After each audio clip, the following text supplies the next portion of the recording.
Olá! Hoje a nossa lição será sobre o tema o amor como um alicerce. Eu chamo vocês a reconhecer que é impossível um cristão sem amor fraternal. Porque ser cristão é seguir a Jesus Cristo. E a vida de Jesus foi toda pautada no amor. Vamos ler João 13, 34 e 35 e aprender o que Jesus mandou. Um novo mandamento lhes dou, amem-se uns aos outros, como eu os amei. Vocês devem amar-se uns aos outros. Com isso, todos saberão que vocês são meus discípulos se vocês se amarem uns aos outros. Jesus viveu o amor, pregou o amor, morreu e ressuscitou por amor. Veja que uma vez Jesus falou que não existe maior amor do que aquele que dá a sua vida pelos seus amigos. E Jesus deu por todos, até aqueles que ainda não o amam. E hoje somos convocados a viver este amor, porque amar uns aos outros é um mandamento de Deus. Paulo introduz o texto de 1 Coríntios 13, que é muito conhecido como o hino ao amor, com um versículo muito interessante, dizendo que qualquer habilidade que você possa ter não será nada se não tiver o amor. Leiamos 1 Coríntios 12, 31. Entretanto, busquem com dedicação os melhores dons. Passo agora a mostrar-lhes um caminho ainda mais excelente. O capítulo 12 da carta de Paulo aos Coríntios dizia sobre os dons, atividades, coisas a serem feitas. E quando ele termina aquele capítulo, ele fala: eu tenho agora um caminho mais excelente. Porque ele nos explica que se não tiver amor, você pode falar muito, mas não produzir nada. Você pode fazer muito e não ser ninguém. Você pode doar tudo, mas não abrir mão de nada. Uma das expressões mais profundas do amor é a aceitação do outro. Com todas as diferenças que existirem, apesar de ser completamente diferente de você ou até contrário a você, é assim que a gente pode entender o amor de Deus. Veja que Deus nos aceita dessa forma. Vamos ler Romanos 5:8? Mas Deus demonstra seu amor por nós. Cristo morreu em nosso favor quando ainda éramos pecadores.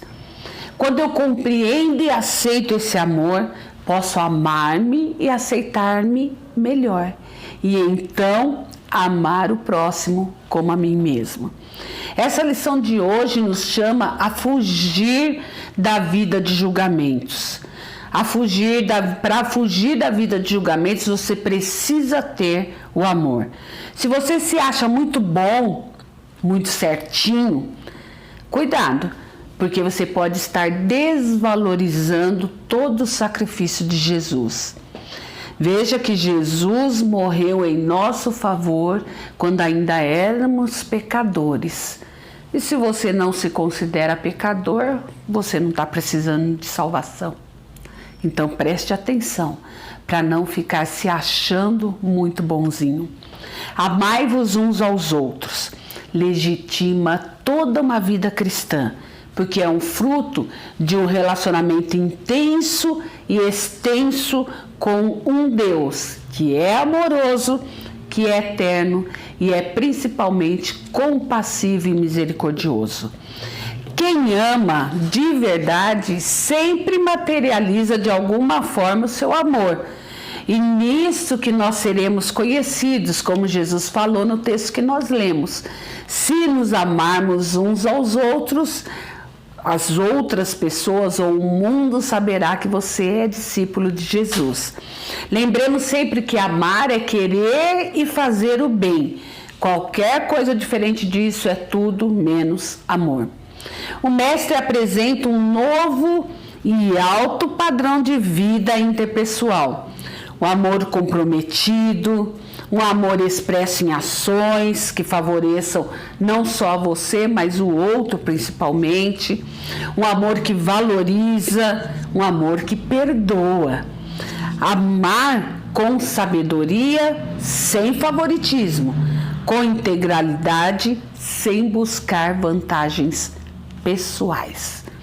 Muitas vezes mostramos nossa identidade cristã expondo e defendendo um corpo de doutrinas. Seria muito mais fácil se nos amássemos uns aos outros. Só defender posturas e doutrinas não é amar como Cristo amou. O amor aos irmãos não é uma opção. Para o discípulo de Jesus é uma ordem a ser obedecida. É também uma ordem coletiva para todos. O nosso referencial é o amor de Cristo. E este amor mútuo é nosso cartão de identificação. Lembre que você será reconhecido como seguidor de Jesus se amar o seu semelhante. Toda pessoa que crê no Senhor Jesus Cristo tem obrigação de amar. Não amar é pecado. Jesus ensinou que a lei e os profetas se cumprem no amor. Vamos ler Mateus 22, 34 a 40? Ao ouvirem dizer que Jesus havia deixado os saduceus sem resposta, os fariseus se reuniram. Um deles, perito na lei, o pôs à prova com esta pergunta: Mestre, qual é o maior mandamento da lei? Respondeu Jesus: Ame o Senhor, o seu Deus, de todo o seu coração, de toda a sua alma e de todo o seu entendimento. Este é o primeiro e maior mandamento, e o segundo é semelhante a ele: ame o seu próximo como a si mesmo. Destes 2 mandamentos dependem toda a lei e os profetas. Antes de Jesus Cristo, talvez o amor consistisse principalmente em evitar qualquer ação prejudicial ao próximo. Mas agora, o discípulo de Jesus deve procurar ativamente oportunidades para fazer o bem, assim como Jesus tomou a iniciativa de fazer bem a nós. Veja que a vida com Cristo não é mais um monte de regras de bom comportamento para a sociedade ver, mas sim um bom comportamento diante de Deus que vai refletir em boas ações para o semelhante. A nossa expectativa natural é exigir sempre o amor dos outros. Queremos ser amados, respeitados, considerados e cobramos a atenção dos outros. Mas a Bíblia diz que o que queremos que nos façam, devemos fazer primeiro. Então o apóstolo Paulo, ele vem comparar esse amor que Deus nos chama a ter com o amor de família. Tanto que tem um texto em Efésios 2,19 que ele usa para a expressão família o mesmo termo literal no original para mesmo ventre. Saiu do mesmo ventre. É uma família mesmo. Jesus nos amou com amor ágape, amor divino e sobrenatural. Esse tipo de amor é impossível para a nossa natureza humana. Mas Jesus nos ordena amar. Então, como nós vamos fazer isso? Nós vamos fazer através da capacitação que o próprio Deus nos dá pela nossa disponibilidade de obedecer. Quando Jesus nos amou primeiro, não foi porque fomos bonzinhos, merecedores, mas foi para que espalhássemos seu amor por todos os cantos, dando o que recebemos. O amor de Jesus por nós não foi algo teórico, mas muito prático. Veja que o verdadeiro amor transforma palavras em ações. Por isso que João recomenda em sua primeira carta, 1 João capítulo 3, verso 18. Filhinhos, Não amemos de palavra nem de boca, mas em ação e em verdade. Isso é amar de boas obras e também bons sentimentos e boas palavras. Toda a carta de 1 João nos confirma que nossa identificação é o amor. E se alguém afirma amar a Deus, mas odeia seu irmão, é mentiroso. Não é um ódio capaz de matar, ódio capaz de destruir, mas até um simples fato de não se importar com o sofrimento alheio. Vamos ler então 1 João 4,20? Se alguém afirmar, eu amo a Deus, mas odiar seu irmão, é mentiroso, pois quem não ama seu irmão, a quem vê, não pode amar a Deus, a quem não vê. Veja que o amor está ligado diretamente a um convívio, a um relacionamento. É impossível você dizer que ama alguém e nunca convive com essa pessoa. Os verdadeiros discípulos de Cristo são identificados pela prática do amor ao próximo. O amor cura todas as feridas. O amor é a base de todos os outros mandamentos. Veja que o autor do livrinho Pequeno Príncipe disse: o verdadeiro amor nunca se desgasta. Quanto mais se dá, mais se tem. O capítulo 4 de 1 João nos ensina que Deus é amor. Então, se alguém quiser saber o significado do amor, tem que buscar conhecer a Deus e tem que buscar conhecer Jesus Cristo. Jesus mesmo declarou que quem o vê, vê aquele que o enviou. Então, é conhecendo a Jesus Cristo, conhecendo a Deus, que você vai conhecer o amor. E no sacrifício, e foi no sacrifício para trazer o bem que se manifestou o amor. O sacrifício de Jesus na cruz foi muito grande e ele fez isso para confirmar a todos nós o quanto ele nos ama. Vamos ler 1 João 4,9. Foi assim que Deus manifestou o seu amor entre nós. Enviou o seu Filho unigênito ao mundo para que pudéssemos viver por meio dele. O amor só poderá ser manifesto na verdade e na humildade de práticas amorosas. A igreja para a qual João escreve essa primeira carta estava infestada de doutrinas mentirosas e divisões. Muitos cristãos se diziam cheios de Deus, mas desprezavam seus companheiros na fé.